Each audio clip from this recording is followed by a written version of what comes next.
News. As we honor the life of Dr. Martin Luther King Jr., we are also kicking off a special series. It highlights the contributions of African Americans across Central California.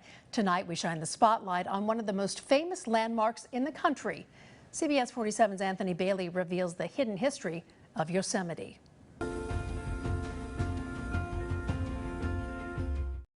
Well, the concepts of protecting and conserving the environment are commonplace now, but it was groundwork done by African-American soldiers in the 1800s that ensured national parks are here for us to enjoy.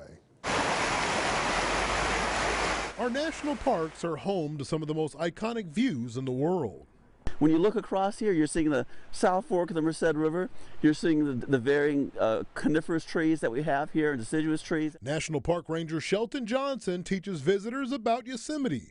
Among the reenactments and talks he presents is the story of a group of African-American troops called the Buffalo Soldiers. Their name given by Native American fighters who hearken their hair to the crown of a buffalo. If you could bring those soldiers back and put them right here again, it wouldn't look that much different than what they experienced themselves. In 1866, the Army sent the group, which included Civil War veterans and other soldiers, to the wilderness we know as Wawona.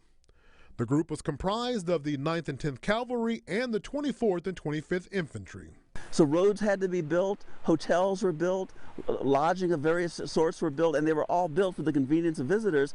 For the next several summers, a few hundred soldiers would camp in a tent city at the headquarters located in the A Loop of the Wawona campground. Essentially, they were serving as some of the first park rangers anywhere in the world. National parks were a new idea. Poaching and timber thieves were new to families accustomed to exploration and life in the Wild West. So basically, they were providing a presence of discipline, a presence of authority, so that people knew that the park was under the command of these forces. The national parks and park rangers would not be established until years later in 1916. The Buffalo Soldiers also left their mark in the area of conservation.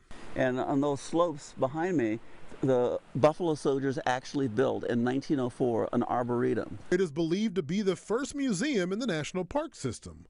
Although some contributions are gone, Ranger Johnson says that other connections are still very present. The hat that I'm wearing on my head right now derives from the cavalry hats that were worn by U.S. Army troops both in Yosemite, Sequoia, and Yellowstone. That history of the African-American contribution to the national parks is what Johnson is working to keep alive and inspire others. We didn't just come along after this was set up. We were part of the setting up. We were part of the building of this idea. And for a look at all of our Hidden Histories series, log on to our website, yourcentralvalley.com. In studio, Anthony Bailey, CBS 47 Eyewitness News. Well, I'm going to view Yosemite with a whole new appreciation of how it got the way it is. Yeah, fantastic story. Coming up next.